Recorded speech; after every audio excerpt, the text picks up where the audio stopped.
C'est maintenant l'heure du rendez-vous du chasseur. On va prendre tout de suite un premier appel. Le rendez-vous du chasseur, bonjour. Oui, bonjour! Ça serait pour souhaiter bonne chance à mes chasseurs et chasseuses. Le camp de la source, le camp à Bernard, mes mères, mes pères, le camp du castor qui pue. Puis tout ça, ben, c'est de la part de la pie. Ils vont me reconnaître. Merci beaucoup. Le rendez-vous du chasseur, bonjour. Oui, bonjour. Ce serait pour dire à Cédric Labelle, arrête de regarder les femmes dans le bois, y a pas de femmes. Puis Michel, lance les perdrix. Et c'est de la part de... Léo Labelle. Merci, Léo. Le rendez-vous du chasseur, bonjour. Oui, ce serait pour féliciter mon beau-frère, Elie Bélanger, qui a battu une petite femelle mardi dernier avec son père, Elie Bélanger, mon chum Yvon Bélanger, René Bélanger, et ma chum, Céline. Merci beaucoup. Le rendez-vous du chasseur, bonjour. Oui, bonjour. Est-ce qu'on est en onde? Oui, monsieur, vous êtes en onde. Bon, ben, on va prendre le dernier appel. Le rendez-vous du chasseur, bonjour. Bonjour. Ce serait pour féliciter Tipper qui a encore chassé son bois cette année. Je t'ai fait une tarte au bleuet, mon oncle. Je t'attends. Puis ça, ben, c'est de la part de son épouse, Raymonde. Merci beaucoup, Raymond. C'est malheureusement tout le temps que nous avions. Je souhaite à tous les chasseurs et chasseuses une très bonne chose. Le soleil rouge garoche ses rayons sur le petit village de Saint-Eugène. Les têtes des Robert implorent le ciel de broyer de la pluie. Il y a plus de cochons que d'habitants au pouce carré. Et dans la Carmonne, il restait 3 dorés. Trop roulés. Ah, on l'avait dit, on se l'est fait dire, puis à cette heure, on l'a d'en face en sacrament, il en reste plus pour bien longtemps. Fait que, je me prends une toast au croton, avec 2 œufs tournés, puis je m'assieds une table au resto du dépanneur. Il y a Tikis, Tidré, Gaston, les OB puis Céline, puis ça fait rien que jaser de ça. La fameuse étoile rouge qui vient d'apparaître dans le ciel, le signal de la fin. Ils l'ont dit à la TV, fait que ça m'en va. Colette a fait rissoler ses petites patates à déjeuner en écoutant notre conversation d'un oreille, pendant que Céline, elle nous compte des peurs. Le ciel a quelque chose de cet insecte-là. Avant, je le trouvais beau, mais là, il me fait peur. Cette toile-là, là, c'est pas normal, ça, là. Rouge de même, moi, j'ai jamais vu ça. Toi, qu'est-ce que t'en penses, Tidré? Ah ben là, Stifi, moi, ça fait longtemps que je l'attends, là, la Moses d'étoile rouge, là. Qui tombe le ciel, moi, je l'attends, Stifi. Je vais monter dans ma cabane au top de mon arbre, puis on va le voir. Ça pourrait bien être des ovnis, des météorites, une pluie de couleuvres dedans. Et ben, tout ça suffit. Moi au moins, moi le savoir comment est-ce que ça finit, Stifi.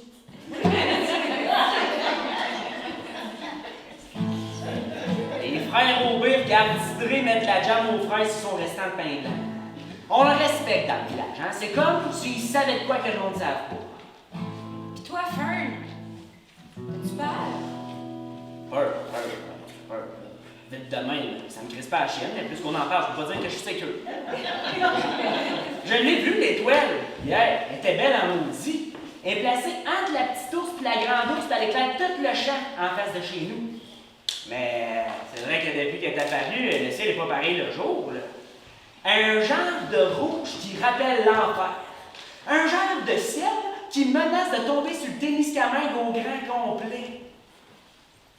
Fait que je refile mon thermos à café, je paye mon déjeuner à Colette, puis je sors en disant bonne journée à tout le monde. On dirait que le ciel est plus bas des... C'est pas normal, ça, là. 3h24 du matin, le téléphone sonne. Gaston m'appelle pour me dire qu'une grosse boule de feu vient de tomber direct sur la nouvelle maternité porcine. Fait que, en tant que pompier volontaire, pas le choix d'aller voir, hein? On prend un petit drink sur le chemin, puis on se rend jusqu'à Monté-Gamache. Hey, la fumée noire, toi, qui monte dans le ciel, on la voit du village. Plus on approche, plus on entend les truies crier au meurtre. Ça méchoui en s'il vous plaît. Les senteurs du village se sont réveillés par l'odeur de bacon. Et là, les trucks de pompiers de la Verlochère, Béarn, Lorrainville arrivent avec leurs camions citernes. D'accord, on tire des litres d'eau sur ce qui reste de la méga porcherie. Le feu se transforme de plus en plus en fumée, puis tout le monde regarde l'énorme boule rocheuse apparaître à travers les flammes. Un gros caillou tombé d'on ne sait pas où. Un météorite. L'étoile rouge brille comme si elle était pluguée aux 320 watts. Moi et Petit Dré, ben, on s'allume une clope puis on rembarque dans le pétro. Ah, c'est l'étoile rouge vient nous envoyer un signe, là, on peut plus faire comme si de rien n'était. Ah, le ciel, il est à veille de décrocher. Il baisse à chaque jour. T'as-tu remarqué? Elle savait que j'étais pas fou. Le lendemain soir, la grotte de Ville-Marie est bondée d'auto-party. Hey, même les morts du cimetière d'à côté se sont réveillés. Hein? Le grand conseil va bientôt commencer. Fait que, moi, Tidré et Gaston, on monte les milliers de marches en allant rejoindre le Témiscamingue au grand complet. Puis tout le monde est là, hein? Les petits roberges de Ville-Marie, les petits pétrins de Béarn, la fromagère de Lorrainville, Petit-Pierre de Notre-Dame-du-Nord, du Guy Côté puis du Guy Pétrin de Guy, le père Morin puis sa femme de la Verlochère, les gars de l'usine Tembec de Témiscamingue, puis, évidemment, Tickets puis Léo Boy qui boivent leur Budweiser canette. Et là, Ghislain Lachapelle sort de derrière la grotte pour joindre la foule qui finit d'engloutir son bol de soupe que Céline a préparé pour tout le monde. Je demanderai à tout le monde de faire silence. Merci. Bonsoir, Jean du Témiscamingue. On est réunis ici ce soir pour un grand conseil sur la survie de notre région. Le carnage a déjà commencé avec la méga porcherie de Saint-Eugène qui a brûlé. On se demande à cette heure quel village va être frappé par l'étoile rouge. Vous aurez sûrement remarqué comme moi que plus les jours avancent, plus le ciel baisse.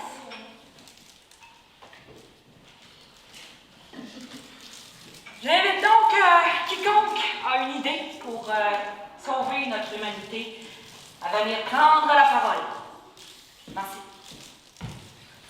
Fait que Céline, elle replace son tablier, monte les marches en pierre suivies de sa horde de fermières.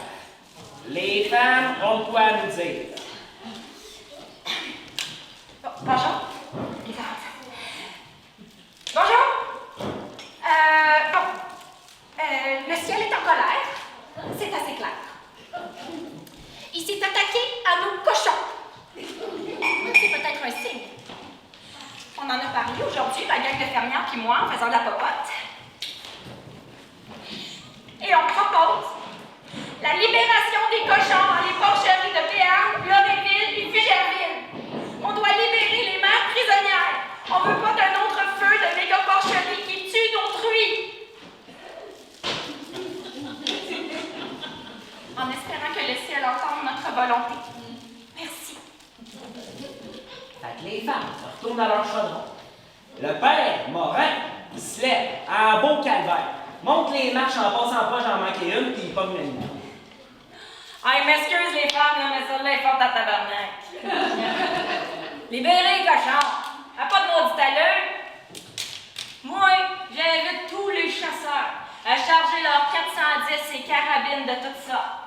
Puis demain soir, quand le soleil va se coucher et qu'on va voir apparaître dans le ciel la maudite étoile rouge, ben on va y tirer dessus chacun de notre bord avec nos pétards.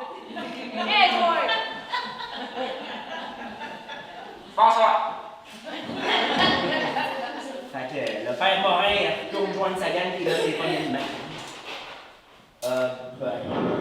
Tidré se lève d'un coup.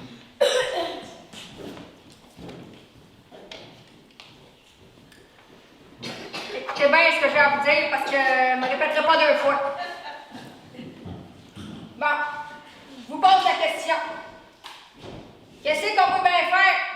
Qu'est-ce qu'on peut bien faire contre le ciel qui vient nous tomber sur la tête? Hein, Stifi?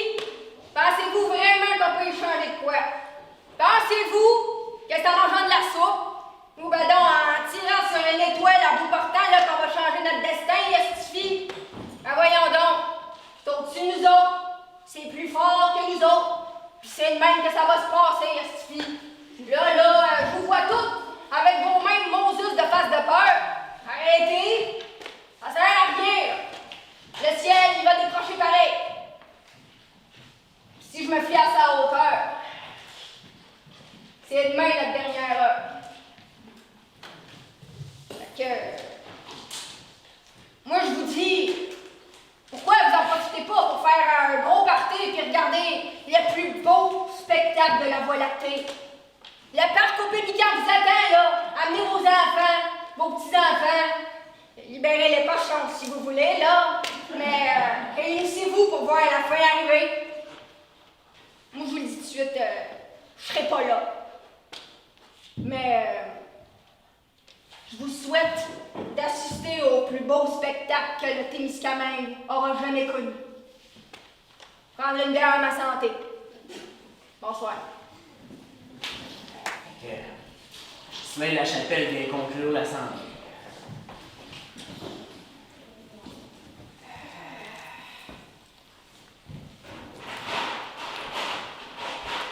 Je déclare l'assemblée terminée.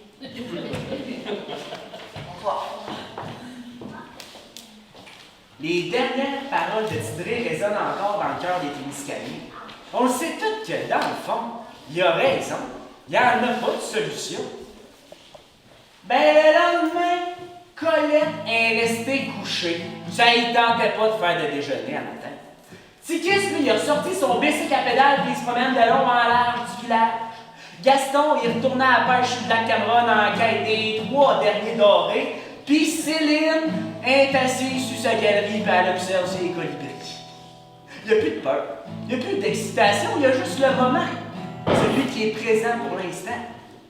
Ah, le ciel n'a jamais été aussi calme. Pas de nuages, pas de jet qui passe en laissant une traînée blanche, non, rien.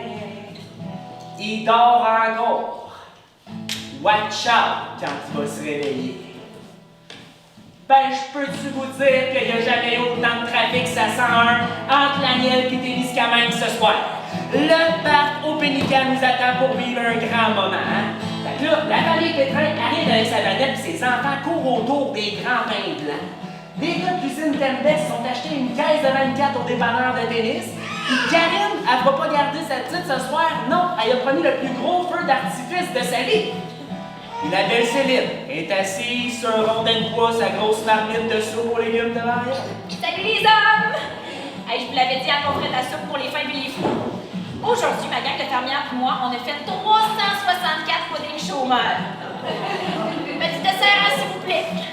Bon, ben, on se voit plus tard, là. Salut! Le band des 8 sourcils arrive avec leur rempli. Les guitares et les bouteilles de fort annoncent une soirée qui va se finir tard. Puis ça se compte des histoires, ça rit, ça broille. On est ensemble, puis c'est ça qui compte dans le fond, hein? Puis tout ça, c'est grâce à Tidré. Tidré, qui est pas là. Non, Tidré qui attendait le plus ce moment-là. Je l'imagine dans sa cabane, sa paire de jumelles au cou en train de watcher le ciel se réveiller.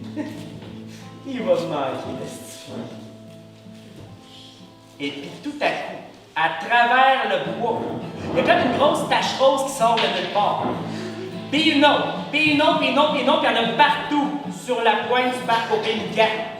Les milliers de truies se sont invités au party. Ça couine d'un bord puis de l'autre de la forêt, oui. D'après moi, il y a du Céline en dessous de ça, c'est certain, hein? Je me suis dit que ça ajouterait un peu de piquant dans la soirée. Je peux vous dire que le parti est pogné. La chute qui pas qui coule à côté, les cochons qui tournent en rond, les 8 sourcils qui jouent du zébulon dans le tapis. Il n'y a plus rien qui existe. Juste le Témiscamingue qui gueule les paroles de la chanson Apocalypse. Puis, bam! Le vent se lève d'un coup, puis la terre tremble en dessous de nous. Le ciel n'a jamais été aussi beau. L'étoile rouge déchire la toile noire pour laisser apparaître une peinture jaune fluo. Les étoiles filantes explosent une à une, puis des traînées de feu volent en formant des dessins abstraits. Le chaudron de la Grande Ourse bouillonne à ail pour verser son mélange d'étoiles en fusion sur la civilisation. Puis, le clou du spectacle. La lune s'ouvre en deux pour laisser couler une substance lumineuse qui se répand à travers le parc au Pélican. Gaston broye des bras de sa femme.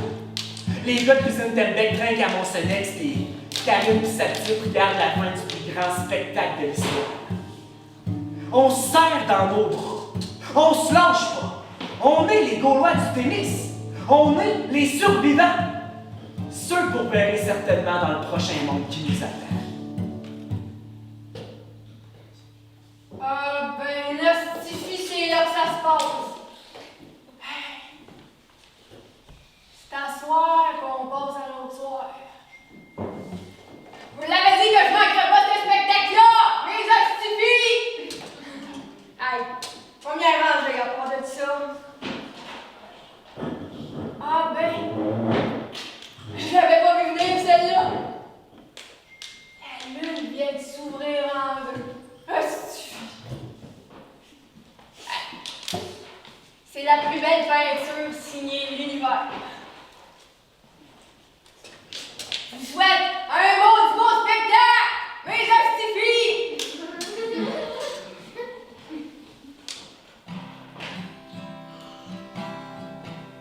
Ah ben ouais, Frédéric, pas pire quand tu sais.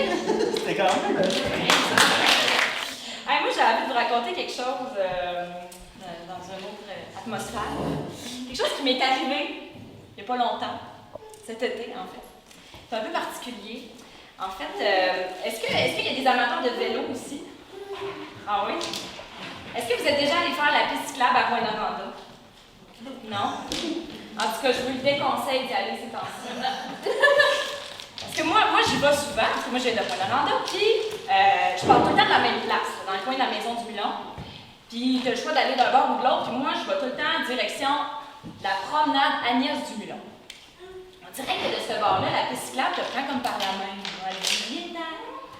Elle t'amène vers ses beautés fleuries, ses grèves-joues gris, sa fontaine symbolique, puis ses lampadaires qui longent le lac en forme zigzag. Puis là, ça roule tranquille, là, en côtoyant la fonderie qui te boucane un petit coucou du coin de la cheminée. Jusqu'à temps de te transformer en Moïse et de fendre les eaux du lac d'un bon coup de pédale sur le petit sentier, là, pour traverser le lac. Ça c'est mon bout de préféré. Mais l'autre fois, pas loin de là, justement, il m'est arrivé de quoi de vraiment weird. Rouyn-Noranda se prélassait comme une déesse trash dans un de ses couchers de soleil habituels. Puis moi, je m'arrêtais, tu sais, pour prendre une gorgée d'eau puis en profiter pour observer la vue. Puis là, j'entends quelque chose bouger dans le lac. Je me dis, un canard, c'est un rat musqué, quelque chose, tu sais, j'en fais pas de cas, là. Je me dis, d'un coup, c'est le poisson à trois yeux du lac Ossisco. Et là, il s'est mis à y avoir des bulles.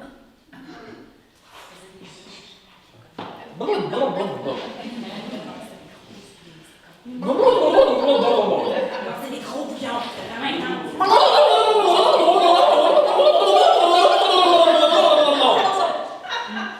Bon, c'était pas vraiment ça, mais mettons qu'on imagine que ça faisait l'ambiance, ok? Fait qu'il y avait des grosses bulles dans le lac, fait que là, moi, je m'approche pour voir, puis j'ai vu 3 yeux globuleux qui me fixaient.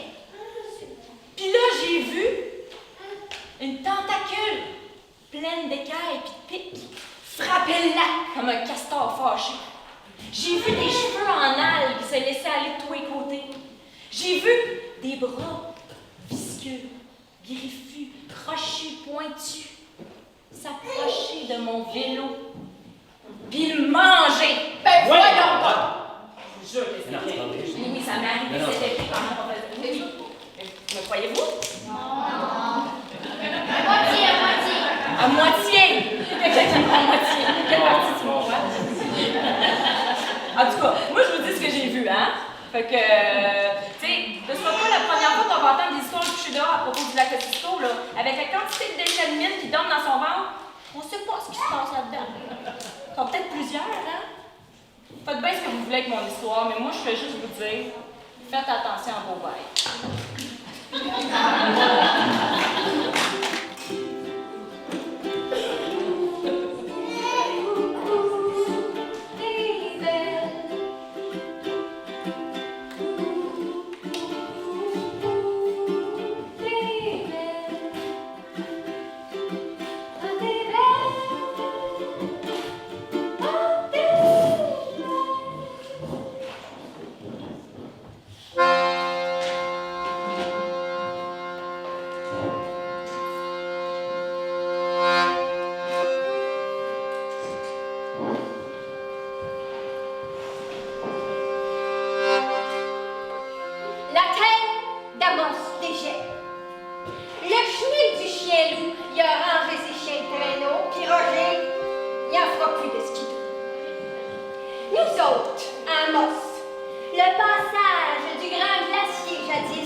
est le dernier à se rendre à l'entrée de la cathédrale. Il tient sa femme par la sa petite pierre de fée dans l'autre. Oh, puis ben, gadon, Roger les premières rangées, Bernadette puis lui arrête pas de se checker. Il y a du monde à messe, pis c'est le cas de le dire. Les petits chanteurs s'installent dans le juvet, boivent une gorgée de crème soda, puis entament le chant écrit spécialement pour Amos, la ville la plus ancienne de l'Abitibi. Alors voici un hymne au berceau de la vie. Nous sommes réunis, Seigneur, pour te donner nos cœurs, notre eau pure et la vie est menacée par les perfides. Protéger notre terre meurtrie, notre berceau de la vie. Que le Seigneur soit avec vous. Je vous le dis tout de suite, là, ça sera pas une messe comme d'habitude. Ce qu'on s'apprête à faire relève de la magie. Puis si on y croit, il peut se passer quoi de grand? Inquiétez-vous pas, là, je suis pas en train de vous embarquer dans le cercle. Non, non. Ce soir, on va envoyer une énergie au grand glacier, celui qui est passé comme une couple d'années. Nos pierres de fée ont été créées par lui. C'est comme si on avait une partie de son âme. Ben, on va réunir nos pierres, puis nos prières, puis on va y demander une nouvelle ère glaciaire qui va faire se taper la minière. Prenez votre pierre dans votre main, agenouillez-vous sur notre terre et priez. Demandons un miracle grand comme le monde. Tous les Amossois prennent leur pierre de fée dans leurs mains. Les petits chanteurs entament le deuxième couplet de la chanson. Moi, je prends ma pierre de croix. Je la serre fort, fort, fort entre mes doigts, puis je ferme les yeux. J'entends des gens en sueur, des gens en pleurs, des espoirs dans les cœurs. Puis tout à coup, les pierres de fée se mettent à illuminer. On sent l'énergie du glacier circuler entre chaque galet, dans chaque main de chaque Amossois. Les pierres de fée deviennent froides, presque glaciales, mais on les lâche pas. On le veut, notre miracle. Le plus jeune des petits chanteurs lance une note aiguë qui termine le chant. Les pierres de fée s'éteignent en même temps que le son y meurt. Tous les Amossois rangent leurs pierres de fée dans leur poche, puis se dirigent vers l'entrée de la cathédrale. Monsieur Falardeau de la Motte est le premier à se rendre aux portes. Mais il s'arrête sec. Il regarde sa femme, le flocon qui vient de se poser sur sa main, puis il s'exclame. Il neige! Le grand glacier nous a entendus! Un deuxième hiver s'est installé sur Amos. Une deuxième ère glaciale. On met une mitaine de poêle et Roger. Il n'est pas peu fier de se promener en skidoo. Et c'est une ère glaciaire très brutale qui jette tout sur son passage. Même notre eau. On l'avait pas vu venir, celle-là. Il faut faire fondre la neige pour boire. Ah ben, qui c'est ça? Si c'est pas Roger sur son skidoo jaune qui se pointe, son vieux Polaris qui toffe depuis des années. Elle sait pas si vous l'avez su, mais elle annonce encore de la neige sur un Christy de tête. Ça a marché, votre plan de sorcière?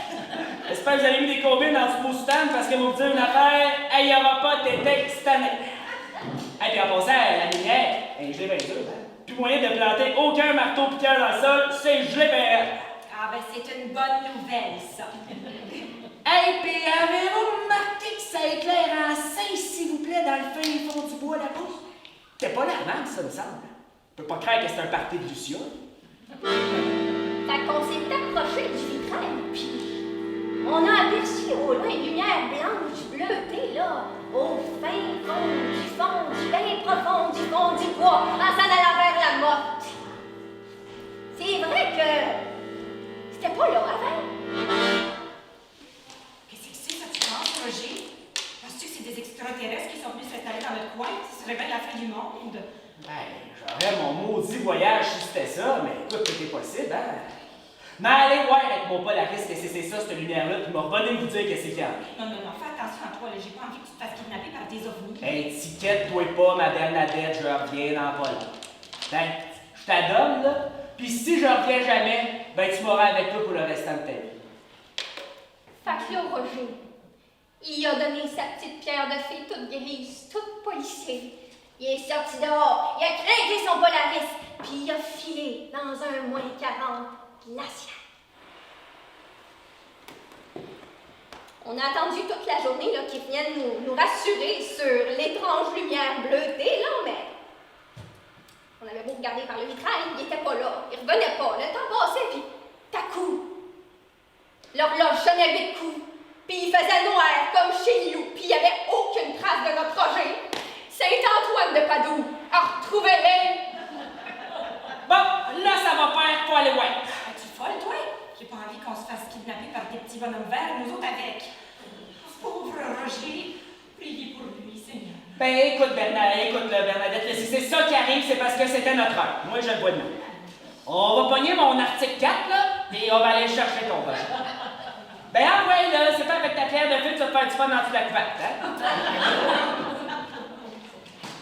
Bon, laissez-moi aller me mettre une paire de bas de laine, là, puis je suis prête. Fait que Marie-Man est sortie dehors, puis elle a craqué 1 fois, 2 fois, 3 fois son article 4. On est monté une en arrière de l'autre sur le skidoo, puis on a filé dans une tempête qui en finissait plus de finir. Roger, on arrive! Fait que là, on a pogné un croche, puis on a eu peur d'en manquer un à un moment donné.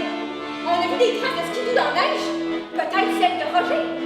Fait que là, Marie-Man s'est payé un village dans le bois, puis on ne savait pas trop. On suivait les traces du peut-être Roger, puis on s'approchait de l'étrange lumière bleutée, puis tout à coup, on a vu un vieux skidoo jaune, ben calé dans la neige.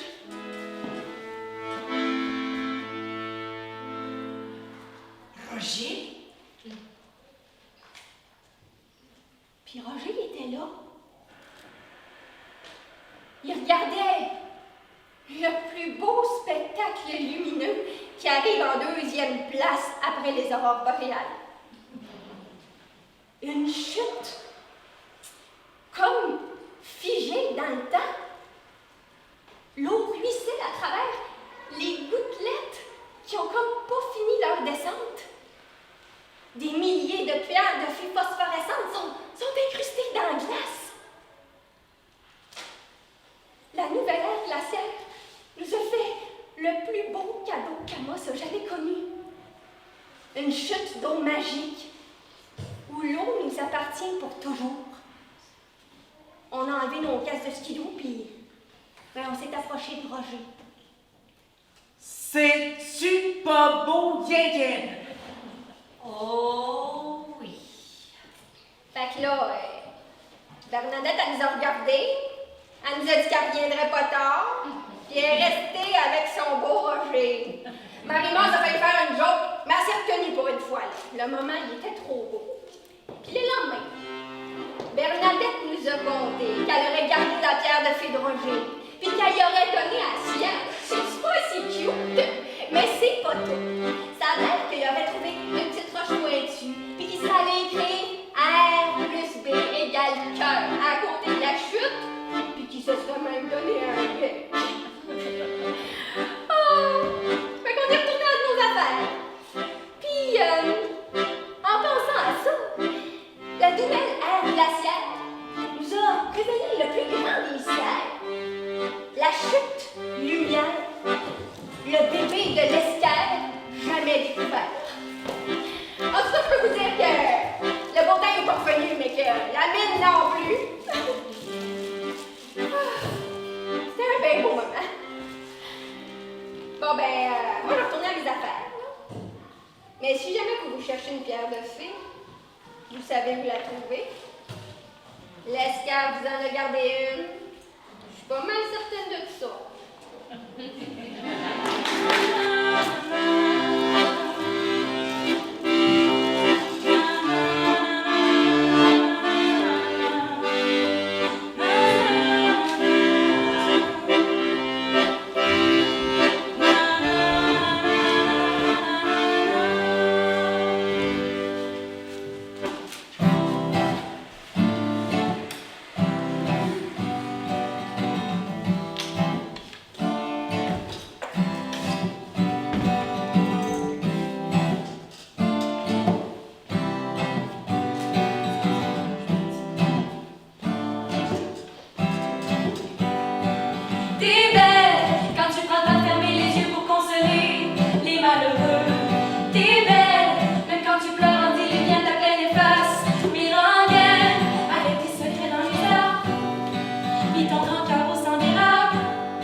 faire rire. En tout cas, puis là, il me conte ça des fois, puis récemment, il m'a conté un rêve assez particulier qu'il a fait, puis j'avais envie de vous le raconter.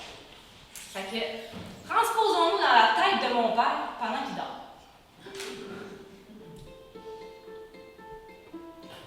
L'histoire que je vous conte se passe dans le plus tard.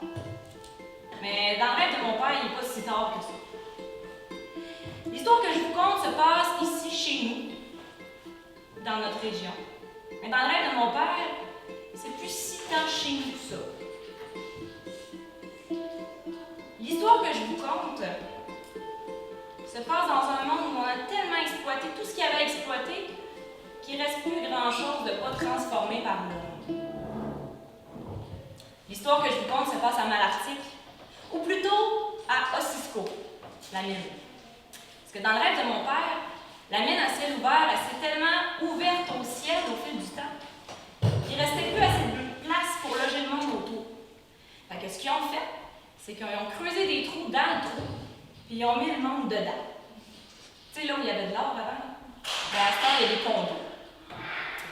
Puis dans un de ces condos-là, il y a un petit gars qui se lève de mauvaise humeur. Ça va, petit gars? Ouais, correct. Il manque un petit peu de vitamine D, petit gars. Ça y joue sur le moral.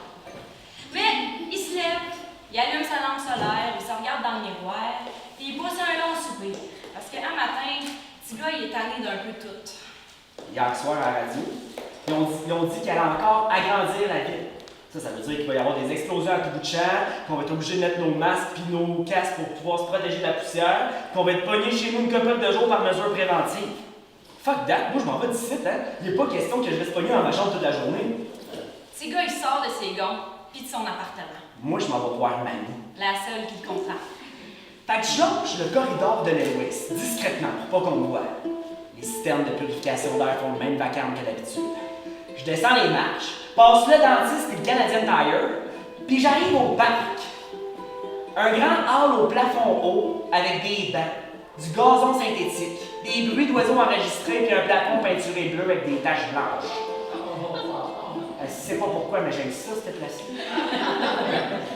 Mais je m'arrête quand même 2 secondes devant les photos d'époque qui relatent la construction de la ville souterraine. Il y a une photo là, que j'aime plus que les autres parce qu'on voit dehors. Ouais, un petit gars, il est de la génération de ceux qui n'ont jamais vu le soleil pour vrai. La génération de ceux qui se sont fait dire que dehors, c'est rendu trop dangereux.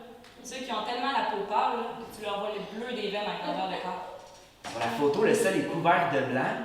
Il y a des arbres. On peut même voir des maisons avec des grandes fenêtres. Et ça a l'air grand, ça a l'air beau. Mais à chaque fois que je vois cette photo-là, j'entends Manny chialer dans ma tête. Ils ont dit que le sous-sol leur appartenait au complet. Fait qu'ils ont tout creusé. Nous autres, au début, on a contesté. Mais la mine a poursuivi la ville. Puis on a perdu. Fait qu'ils ont creusé, puis creusé, puis creusé. Puis qu'une fois qu'ils ont fini de tout vider, ben, ils sont allés chercher ailleurs. Mais le trou, lui, ben, il est resté, tu sais. Puis rendu là, ben, il était rendu pas mal pour me te le dire. Puis ils nous ont crissé dedans. Puis nous autres, on est devenus des fourmis, des zombies, du monde fret avec des faces grises. Retour à l'âge de pierre. Mamie est pleine de colère, hein? C'est toujours le même discours. Mais à chaque fois que j'y réponds, elle me foudroie avec ses yeux de grand-mère amère. Si t'avais vu l'horizon rien qu'une fois, là, mon petit gars, toi aussi tu serais en colère. À part de ça, là, Ossisco, ça veut dire remusqué en algonquin. Voyez-moi pourquoi ils ont pris ce nom-là pour la mienne. Fait que j'âche les photos, je sors du parc, puis j'arrive enfin chez elle, entre le salon de coiffeur et la microbrasserie. Petit gars, il cogne pas, puis il rentre chez mamie. Quand j'ouvre la porte, tout est comme d'habitude, hein? Je respire une grosse rafle de litière à chat mélangée à une odeur de sauge. Il y a de la vieille musique de Richard Desjardins qui joue en sourdine comme sorti d'une autre époque, puis Grisaille. Son chat me saute dessus en miaulant comme si sa vie dépendait de moi. Hey, c'est beau que ça. La seule affaire qui est pas pareille, c'est Mamie. Elle est pas là. Mamie! J'accours dans sa chambre, elle est couchée à terre, l'autre bord du lit, en crise d'agonie. Et là, je capote. Je prends Mamie. Elle est rendue tellement petite, minuscule, on dirait une souris. Mamie, parle-moi, qu'est-ce qu'il y a? Petit gars, mon homme, écoute-moi là, c'est important. Tu vas me prendre sur ton dos puis tu vas me sortir d'ici. Il est temps qu'on lâche la roche, qu'on quitte la garnotte puis qu'on se débarrasse de la poussière. Faut qu'on aille dans la forêt. Petit gars, j'ai une amie là-bas. Mamie, ça va pas, là, tu dis n'importe quoi. Hey, ostine-moi pas! Puis écoute les dernières volontés d'une vieille. Mamie, on peut pas sortir d'ici, y a pas de sortie. Moi, je connais une porte. Elle est bien cachée, la motadine, mais je le sais où c'est qu'elle est. Faut savoir, mon petit gars, que c'est ma mère qui a fait les plans de cette ville-là. Fait que j'ai mis Mamie Souris sur mes épaules, puis on est parti. Ils ont couru à travers les tunnels de la ville souterraine, à travers la poussière et la roche froide. Chut, là, Grisole, faut rester discrète. Ils ont couru jusqu'à temps qu'ils poussent la porte qui les séparait de la liberté. Le temps s'est comme arrêté. Devant moi, une légère neige se mêle aux grains de poussière qui flottent dans l'air. Un flocon tombe sur ma peau. C'est tout froid. Ça fait du bien, hein? Un peu de blanc sur nos faces grises. Malartic? Ça devait être une belle ville avant. Correct. Bon, envoyez avance là, si tu veux qu'on arrive à un moment donné. Puis ils ont marché, puis marché encore. Marché, passer feu Val-d'Or, feu Louvicourt, passer les chemins les plus longs et les plus courts. Grisole nous suivait en miaulant jour et nuit. Je ne sais pas combien de temps on a marché. Avant ça, là, c'était de la forêt ici. Ça grouillait de vie là-dedans. On voyait le soleil se coucher d'un lac. Puis l'hiver, il y avait des gros glaçons qui pendouillaient au bout des rochers, là. Oh, puis à l'automne, les couleurs se mêlaient au bout des branches, puis ça faisait comme des couchers de soleil. Oh, t'aurais aimé ça, petit gars. T'aurais vraiment aimé ça. Je sais pas si c'est moi, mais on dirait que plus Mamie parle, plus elle rajeunit. En tout cas, elle n'ose pas mal moins petite sur mes épaules que ça commence à être rochant de la porter. Vite! Dépose-moi! Devant nous, une vieille pancarte en décrépitude. Parc La Vérandie. Puis juste derrière la pancarte, j'ai vu quelque chose que j'avais jamais vu. Une forêt. Une vraie. On est presque rendu, mon homme. Là, Mamie débarque de mes épaules, ben droite sur ses deux jambes, qui commence à pousser, puis pousser encore. La souris qui cille a disparu pour laisser place à une géante qui chante. Mamie géante marche dans la forêt dans un pas certain, mais pendant qu'elle fait un pas, moi j'en fais 4. Accroche-toi, petit gars, c'est à mon tour de te porter. Voyons! Fait que je m'agrippe au mollet de Mamie, puis on s'enfonce à travers les arbres. Puis ils ont marché à travers les conifères, à travers... Ok, mais là, c'est parce que ça fait un bout qu'on marche, là, on aimerait ça être rendu, c'est possible? Ils sont arrivés. Là, il y a des hommes, des femmes, des armoires à glace enracinées dans terre, le regard profond qui nous attendait, comme s'ils savaient qu'on allait venir. Les jambes de Mamie se rétrécissent, elle s'est mise à hauteur d'homme. Ses rides ont disparu, puis ses yeux pétillent. On dirait qu'elle retournait à 20 ans. Là, ça arrive fort, puis ça serre dans les bras, puis on embarque dans un canot. On flotte sur l'eau. Le soleil se couche, c'est rose-orange à l'horizon. Je respire mieux, puis Mamie aussi. Infringante, comme une adolescente. Il y a juste Griseur qui trouve ça un peu moins fun, puis il rentre ses griffes dans le chair de mes cuisses. Ouais. Hey, c'est con, mais j'avais jamais vu ça, un lac. C'est beau en temps. On arrive sur une île, les carrures nous guident à travers les branches. Là, Mamie sautille comme une enfant. Elle dit qu'il n'y a pas si longtemps, elle allait mourir. Crémen. On s'en va voir la plus vieille de mes vieilles amies. Attelle-toi, petit gars, t'es pas prête? On entre dans une genre de tente. À l'intérieur, tout paraît immense. Une odeur de sauge flotte dans l'air, comme chez Mamie, mais sans la litière. Fait que je m'assois sur un tapis de branches de sapin. Mamie enlace une femme aux paupières closes. Oh, c'est papa! Sa vieille amie assise au fond du tipi, un ours noir immense à ses côtés. Il a l'air chill. Baba tourne sa tête vers moi. Elle me voit pas, là, mais elle sait exactement où je suis. Elle me parle dans une langue que je connais pas, mais je la comprends. Là, les gardiens de la forêt nous rejoignent, on allume un feu, puis Baba se met à parler. Elle parle à la terre, puis la terre y répond. Je sais pas là, ce qui est en train de se passer, hein, mais je sais que je devrais pas être ailleurs à ce moment-là. Mais elle nous sourit. On dirait qu'elle est amie. Les airs ronronnent, il rajeunit lui aussi. Le feu crépite, puis la terre nous écoute. Ce qu'on n'a pas dit, c'est que pendant ce temps-là, dans le reste du monde, c'est pas beau tout de suite. C'est le début d'une nuit noire, longue, sans bruit et sans loup. Mais personne ne sait combien de temps elle va durer parce que plus personne n'était là pour compter les jours. Mais un matin, le soleil s'est à nouveau pointé le nez. Un oiseau a chanté.